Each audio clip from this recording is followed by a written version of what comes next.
Javier, buenas tardes. ¿Qué tal, Ignacio? ¿Cómo estás? Gracias por recibirnos en el Partido Libertario. No, por favor, un placer. Quiero arrancar con una pregunta que me parece propia para hacerle al protagonista. ¿Quién es Javier Milei? Yo soy un economista, soy profesor universitario y sobre todo una persona que se cansó de ver la decadencia de este país y que decidí involucrarme y meterme en el barro de la política para lograr reconstruir este país y salir adelante y que volvamos a tener el brillo que tuvimos a fines del siglo XIX, inicio del siglo XX. Te voy a decir una frase y te voy a pedir que la completes, ¿sí? Para conocerte mejor. Javier Milei tuvo una infancia Estuvo divertida. divertida. Sí, digamos, o sea, dentro de todo, pero también con mucho aprendizaje. ¿Quién fue tu mayor referencia en el aprendizaje personal? Bueno, digamos, en el aprendizaje personal todos te ayudan. Así que vos tenés que tomar las experiencias buenas y las malas y capitalizar todo. ¿Y qué tan importante fue la figura de tu hermana Karina para el desarrollo de tu personalidad? Mira, nosotros con mi hermana, vos sabés que es muy interesante esto, porque cuando éramos chicos, ella era la extrovertida, Sí. y yo era muy reservado, estaba muy aplicado con el tema del colegio, muy aplicado con el tema de lo que era el deporte, porque yo ya, digamos, a los 10 años ya estaba jugando, competía Sí, de sí. manera intensa. Entonces, en ese sentido,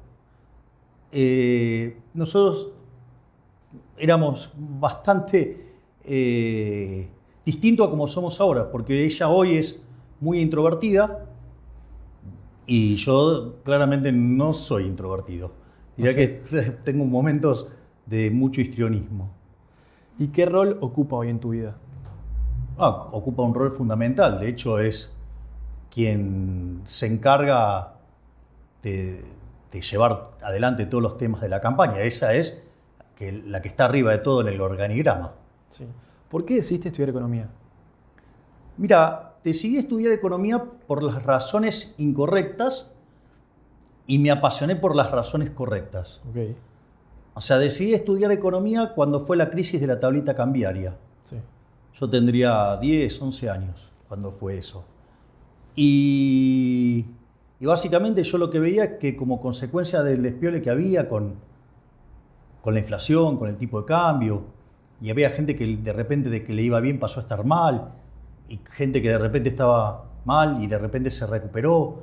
Al ver todo eso dije, bueno, si yo quiero que me vaya bien económicamente en la vida, tengo que entender cómo funciona la economía, voy a estudiar economía. O sea, con lo cual, digamos, creo que la elegí por las razones incorrectas. ¿Y siempre fuiste liberal? Perdón. Eso es otra cosa. Y después me apasioné por las correctas. Claro. Que eso fue en el año 89, la hiperinflación de Alfonsín. Yo estaba en primer año de la facultad. Obviamente estaba haciendo economía 1. Yo estudiaba que cuando los precios suben la cantidad de demandada baja. Claro. Y yo acompañando a mi mamá en el supermercado, lo que pasó fue que veía a unas chicas con unas pistolas que remarcaban los precios y la gente se tiraba arriba de la mercadería. Entonces yo dije, o lo que estoy estudiando está mal o yo soy un tonto. Claro. Entonces la solución de dignidad hizo que dejara de jugar al fútbol. Yo en ese momento estaba en el plantel profesional de Chacarita y me dediqué a estudiar. Y a los 20 años escribí mi primer artículo académico, Mirá. que se llama La hiperinflación y la distorsión de los mercados, y armé un modelo con expectativas adaptativas que hacía que conforme se aceleraba la tasa de inflación, vos te convenía estoquearte Sí. para protegerte del dinero, era una forma de salir del dinero, y eso terminaba generando una situación de contracción de oferta, y frente al aumento de la demanda, dado el déficit fiscal financiado con emisión monetaria, vos te ibas a un equilibrio donde las cantidades caían y los precios subían. Sí. ¿Y te dolió dejar de jugar al fútbol? No, para nada. Fue un cambio necesario. Todo fue absolutamente convencido. Es decir, si hay algo de lo que no me arrepiento es de haber estudiado economía. De hecho, estoy feliz por haberlo hecho. ¿Te acordás cuál fue tu primer trabajo? Mirá, mi primer trabajo literalmente fue cuando todavía estaba en el secundario y mi papá había armado un club de tenis y yo trabajaba en la barra. ¿Lo ayudabas ahí? No, él no iba, así que estaba yo. Eras vos. Sí, en realidad lo hizo con otros socios y estaban los hijos de los otros socios y yo. ¿Y te arrepentís? O sea, con lo cual conozco lo que es laburar desde los 16, 17 años. ¿Te arrepentís de algún periodo de tu vida en el que capaz no hayas tenido el mismo pensamiento económico que ahora? No porque es aprendizaje. O sea, yo por ejemplo en la universidad me formaron en post-keynesianos. Claro. O sea, digo, todo lo que se llama los keynesianos tardíos y mucho también estructuralismo y todo ese tipo de cosas. Entonces, la realidad es que tratar de implementar eso a mí me llevaba a un continuo fracaso de que eso no explicaba nada, que eran todas explicaciones berretas. Entonces me puse Reloaded y la primera maestría que hice, que le hice en el IDES, estudié keynesianismo a full. Claro. También me sentía bastante frustrado con eso. Después, cuando hice mi segunda maestría en el DITELA, ahí ya más con un formato neoclásico, yo ya con muchos años de dar clases de microeconomía y equilibrio general, ahí sí me sentí mucho más cómodo y cuando vino la crisis subprime se me quemaron los papeles. Claro. Entonces, porque hasta ahí yo era un enamorado de Real Business Cycle, o sea, estaba fascinado con todas esas cosas, me encantaba. Y se me quemaron los papeles ahí y entonces agarré y volví a Friedman, volví a Keynes y empecé a repasar a todos los autores. En un momento dije, bueno, pará, la economía, ¿sabes qué? Es crecimiento económico, porque claro. ¿Cómo arrancó? Con Adam Smith, y el libro más conocido de Adam Smith se llama Investigación sobre la naturaleza y las causas de las riquezas de las naciones. Tardó 10 años en escribirlos. Y básicamente ahí Adam Smith deja las bases de lo que es la teoría del crecimiento económico. Y ahí yo entonces empecé a dedicarme a los temas de crecimiento económico, hacía mi laburo de economista y me resolvía los problemas de la macro de la forma que me sacaba el problema de encima. Y me dedicaba a hacer cosas que de repente se miran en 50 años, 100 años, claro. Entonces mucho no me preocupaba. Pero todo también tiene un final, porque cuando mirá lo que me pasa, me toca ir a exponer al World Economic Forum sobre crecimiento y demografía sí. Y crecimiento. Y cuando me pongo a estudiar en serio los temas de demografía y crecimiento, me encuentro con un venezolano que se llama José Luis Cordeiro. Sí. Y que había trabajado en la construcción de las series de Madison. ¿Y qué es lo que tienen esa construcción?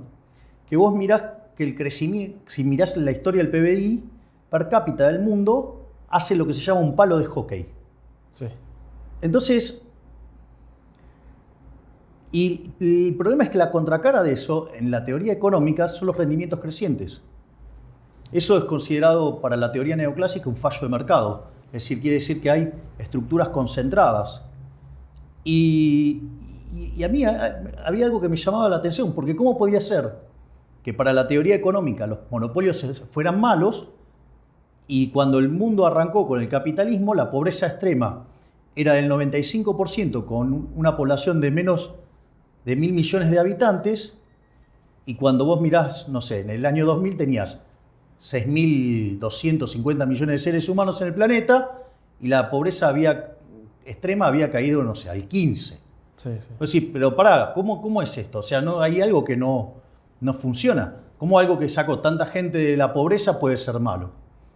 Y ahí, una de las personas que trabajaba en mi equipo en Corporación América me pasó un paper de Murray Newton Rothbard, que se llama Monopolio y Competencia. Ahora uno de los nombres de tus perros.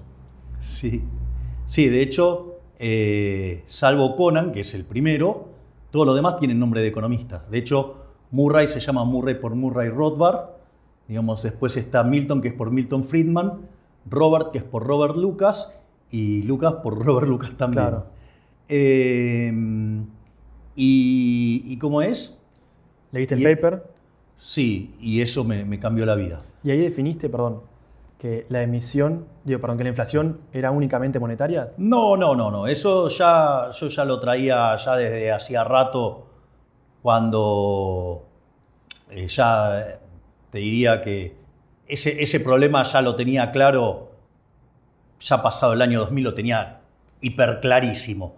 Es decir, yo ya me había desencantado con todas estas estupideces de las teorías estructuralistas, todas las teorías no monetarias, la gansada de la puja distributiva, todas esas cosas. Digo, ya a esa altura ya sabía que eso era todo porquería que no servía para nada. ¿Cómo fue para vos el paso hacia la política y a referenciar el movimiento liberal en Argentina? Mira, yo no es que me convertí en popular de un día para el otro. Es decir, o sea, que hubo un salto discreto. No, esto venía ocurriendo. O sea, pensá que cuando nosotros hicimos el libro Libertad, Libertad, Libertad, quedamos segundos ese año en ventas. Claro. Nos ganó, bueno, Cristina con, ¿cómo era que se llamaba? Sinceramente. Sinceramente. Sí. Viste, la ciencia ficción le ganó a la libertad ahí. Después, lo otro que a mí me pasaba, por ejemplo, yo caminaba una calle, ¿no? Yo tardaba 1 hora en caminar una calle, una cuadra, de las fotos que hacía. La diferencia es que ahora es como que es todo una mega escala. Claro. ¿Qué sé yo? Siendo, digamos, economista, no político, yo ya había dado afuera charlas para 5.000 personas. Pero hoy, ¿me entendés? Es casi natural. O sea, hemos hecho presentaciones monstruosas, ¿no? Como las 2 de Parque Lezama, o cuando hicimos en Córdoba con 18.000 personas, o en Mendoza con 20.000, presentando, por ejemplo, la dolarización, o por ejemplo, en Tucumán 30.000. Es decir, lo que ha pasado es que se fue de escala. ¿Y qué te genera eso vos? Bueno, hay 2 elementos. Uno es, a mí me produce mucha satisfacción cómo las ideas de la libertad están llegando a la gente.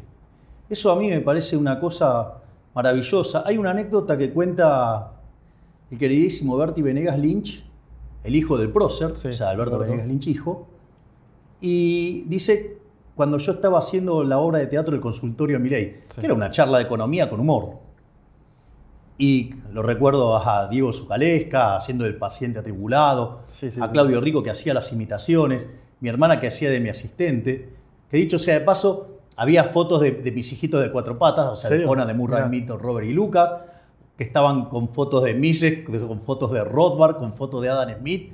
De hecho, la obra se la dedicaba a Adam Smith, a papá, sí, y se lo dedicaba también a los chicos. Y después del otro lado tenía cuadros de Friedman y Hayek y uno de Keynes. Y con el de Keynes, o sea, cuando Rico me imitaba a mí, es más, jugábamos a los dardos. O sea, era tu universo perfecto. Sí, era muy divertido, pero hubo un momento que la batalla cultural se saturó. Básicamente, cuando Alberto Fernández consigue el resultado tremendo que consigue en las PASO, que terminaron oficiando como si fuera una primera vuelta, sí, eso fue muy choqueante. Y yo me acuerdo que no podía parar de mirar el televisor, y justo el único canal que estaba transmitiendo, o sea, a las 3 de la mañana, sin estar repitiendo, sí, sí, era Crónica. Y aparece un pseudoeconomista, que dice que es economista, pero no es economista, y que decía que ahora en el gobierno de Alberto había que censurar a todos los economistas liberales. ¿Te acordás quién es? Sí, claro, pero no vale ni la pena mencionarlo. O sea, pero así de... Pero después, claro, esa persona, que es nadie se puede tomar en serio a ese monigote, lo vi muy cercano a Leandro Santoro. Mira. Y sucede que Leandro Santoro era el asesor de medios de Alberto, y Leandro Santoro directamente sí pidió por mi censura. Lo hizo en el programa de Fontevecchia, donde dice no, porque la culpa es de los medios, que cómo le pueden dar entidad a un loco con los pelos todos revueltos, ¿sí? Y que diga que hay que eliminar el Banco Central. Dale, 2 más 2 es 4. Y es más, es tan cobarde que cuando Fontevecchia le dice quién es, le dice no, te lo digo fuera del aire. Mirá. Pero en C5N 2 veces pidió por mi censura. Ahí yo me di cuenta que la batalla cultural estaba complicada y que me parecía que la única forma de enfrentarlos era directamente meterse en el barro y dar la pelea desde el barro. ¿Y cómo es convivir con las formas de la política viniendo de afuera? Es decir, los aprietes, los intentos de coima, las operaciones. Mira, al principio te molesta. ¿Te impacta? Sí, pero después te acostumbras. Mira, yo, digamos, en un momento tenía un asesor, me dijo, mira, necesito que me digas qué esqueletos en el ropero tenés. O sea, si tenés muerto en el placar. Claro, ¿no? O sea, para prepararse.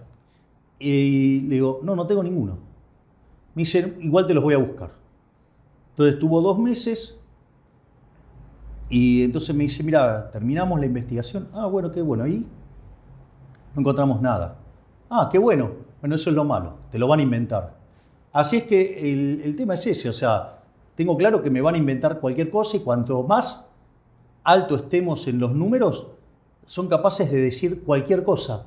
Yo me imagino, la próxima operación son capaces de decir que hasta maté a Kennedy. Y sí. Escúchame, me acusan del plan Cóndor, yo no había nacido. Mira. Ahora, Javier, quiero migrar hacia el plano futuro. Quiero que me cuentes con cuántos ministerios te quedarías y qué función cumpliría cada uno si fueras presidente. Son 8 ministerios los que van a quedar. Sí. Va a quedar el Ministerio de Economía, que obviamente se va a ocupar de la economía. Vas a tener relaciones exteriores, vas a tener infraestructura, que ahí nosotros lo que vamos a hacer es cambiar el modelo y lo vamos a llevar al modelo de la chilena, Sí. que es lo que tiene que ver con la iniciativa privada, ¿sí? Pero nosotros además hemos hecho mejoras que tienen que ver con trabajos que le hicieron los peruanos y los suizos para que funcione mejor. No solo eso, digamos, vamos a poner un ministerio que va a llevar el nombre del Ministerio del Capital Humano. Okay. El Ministerio del Capital Humano va a tener, por un lado, toda la parte de la niñez, va a tener una parte que tiene que ver con la salud, tiene que ver una parte con la educación y eso interrelacionado con el trabajo. ¿Para qué? Para que vos vayas formando a los individuos en capital humano, ya sea de primera generación, que se alimenten, Claro. que tengan salud, y de segunda generación, que tiene que ver con la educación, para que la gente paulatinamente vayan dejando los programas sociales y se puedan reinsertar en el mercado laboral. Ahí ya te pasé 4. Sí. Después tenés seguridad, ¿sí? Que se encarga de los temas de seguridad interior, que nosotros, de hecho, nosotros estamos planteando una reforma de las leyes de seguridad interior. Defensa, reformar la ley de defensa nacional. Obviamente que dentro de estas cosas también vas a tener que modificar lo que tiene que ver con la inteligencia, con el sistema carcelario. Claro. Y eso, digamos, lo tenés que ver, por ejemplo, con el tema de justicia. Nosotros decimos que nace una nueva doctrina. Acá se murió la doctrina Zaffaroni y acá el que las hace la paga. Donde lo de gorro azul se hizo lo bueno y los que usan el trapo en la cara y los palos son los malos. ¿Y qué referencia de país en términos de seguridad tenés? Bueno, pero fíjate lo que pasó en Nueva York. En Nueva York, a inicios de la década de 60, empezaron a aplicar las ideas que después trajo acá Zaffaroni. Sí. Bueno, eso hizo que en 20 años Nueva York fuera la ciudad más riesgosa del mundo, la ciudad más peligrosa del mundo. Bueno, y después vino Giuliani y aplicó todo lo que se llama el análisis económico del derecho, inspirado en Gary Becker, en un artículo que publicó en el año 68, que se llama Crimen y Castigo, y que lo escribió cuando él estaba viviendo en Nueva York, que estaba dando clases en Columbia. Así que la verdad es que la evidencia empírica está de nuestro lado. Claro. Justicia ya te lo dije. Y después, que es el que voy a definir ya al último de todos, que es el Ministerio del Interior, porque es el ministerio más político de todos. Claro, sí. ¿Me querés contar cómo ordenarías el ámbito fiscal? Te lo preguntaron 1000 veces, pero te lo repregunto. ¿Y el ámbito monetario? Sí. En el plano fiscal, bueno, de hecho nosotros hablamos del plan motosierra. Sí. En realidad estas cosas que estoy contando son solamente una parte de las reformas de primera generación. Hay reformas de primera, de segunda y de tercera generación. En las reformas de primera generación entra la reforma del Estado. La reforma del Estado implica reducir el gasto público, reducir impuestos y eliminar regulaciones. Sí. En la reducción del gasto público, nosotros vamos a eliminar la obra pública, yendo al sistema de iniciativa privada a la chilena, y de eso, digamos, está trabajando fuertemente el Ministerio de Infraestructura en la sombra. Otro tema que también es muy importante es la eliminación de las transferencias discrecionales de nación a provincia, que es un número enorme, que son 5 puntos del PBI apenas. También estamos trabajando en la idea de eliminar los subsidios económicos completamente, que básicamente es recalibrar la ecuación económica financiera del contrato, no como lo hizo Aranguren, que lo hizo gradual y mal, Claro. sino que lo haces recalibrando todo el contrato. Y fíjate que ahí tenés 5 puntos más. Y tenés lo de la eliminación de la obra pública. Ahora, ¿qué pasa cuando vos tocas todo eso? Y de ahí muerden todos los políticos. Otra cosa en la que queremos avanzar es en la privatización de empresas. Es decir, nosotros creemos que es un oxímoron, digamos, una empresa estatal. Y también, digamos, creo que hay que eliminar los regímenes de privilegio en términos de jubilaciones. ¿Y crees que está bien la última renegociación de la deuda? El canje reciente, Sí, reciente. digo, el rollover es parte de la vida misma. Que, digamos, la pregunta es, digo, dado que la CUNSA, digamos, o la Spina, y Tetaz y todos los economistas que tienen Juntos por el Cambio, que hizo ese documento que tiene fallas técnicas, habría que preguntarle a ellos qué opinan. Porque, ¿no? ¿Quién fue el del reperfilamiento? La CUNSA. Entonces, la verdad es que ahí plantear esa discusión con errores técnicos es un problema. O sea, digo, y aparte, digo, vos hiciste algo peor todavía. Es decir, vos lo que tenés que analizar ahí es, vos tenés una situación de dos tipos que están en la lona. El Estado está en la lona y los bancos están cargados de títulos de la deuda argentina, ya sea del Banco Central o del Estado. Entonces, el rango de negociación, digo, ¿cuál es? Están todos viendo cómo hacen para que no exploten, para no quebrar. Claro. Es lo mismo que el fondo. El fondo, digo, es hiperlaxo con Argentina. ¿Por qué? Y porque sabe que si no, digamos, lo quiebra. Entonces, en ese sentido, me parece que meter la política en algo tan básico como un problema de rollover, digo, es decir, el gobierno va a tratar de hacer todo para que no le estalle. ¿Me entendés? O sea, el gobierno va a hacer todo lo posible para que estalle después de las elecciones. Próximo. Sí, que pueden ser ellos mismos. Claro. ¿Me comprendés? Pero lo que les importa es tener el poder. Entonces ahí lo que vos tenés es que claramente no es... O sea, me parece que ahí eso lo estuvo mal enfocado por parte de Juntos por el Cambio. Digo, para algo tan natural que es el rollover de la deuda. Claro. Que de hecho, ¿me entendés? Para mí no fue exitoso el canje, pero lo logró y evitó que le estallara la bomba de pesos ahora. Mucho más violento fue lo que hizo la CUNSA unilateralmente, que es un default. Hoy, si no me equivoco, se levantó el acampe el 9 de julio. Te quería preguntar, ¿qué pensás de los piqueteros y qué harías con esa masa? A ver, los piqueteros hacen todo eso porque básicamente la reta se los permite hacer. Él dice que va a darle seguridad a la Argentina y no puede manejar los piquetes. O sea, durante toda su gestión, los piqueteros hicieron todo lo que se les dio la gana. ¿Y qué harías con ellos? Lo primero que tenés que hacer es, a los cabecillas, ¿sí? Agarrás y los metés presos. Los metés presos.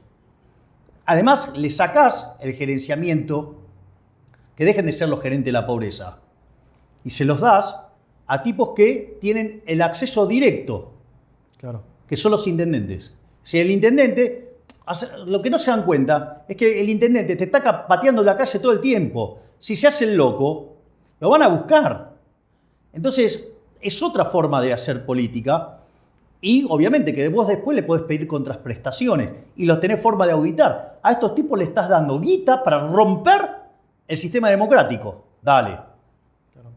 Javier, ¿cuál es el principal problema de la Argentina? El déficit fiscal. Cuando vos mirás la historia Argentina desde el año 1901 hasta ahora tuvo 22 crisis. 20 tienen origen fiscal. Y algunas tienen mucho déficit fiscal y otras un escándalo fiscal. Y detrás de ese escándalo fiscal hay una cuestión filosófica, que es lo que yo llamo el modelo de la casta política. Digo, llamalo populismo si querés. Que es que te dicen que donde hay una necesidad nace un derecho. Sí. ¿Cuál es el problema? Que las necesidades son infinitas y los derechos alguien lo tiene que pagar. Y el problema es que los recursos son finitos. Entonces ahí tenés una tensión, un cruce.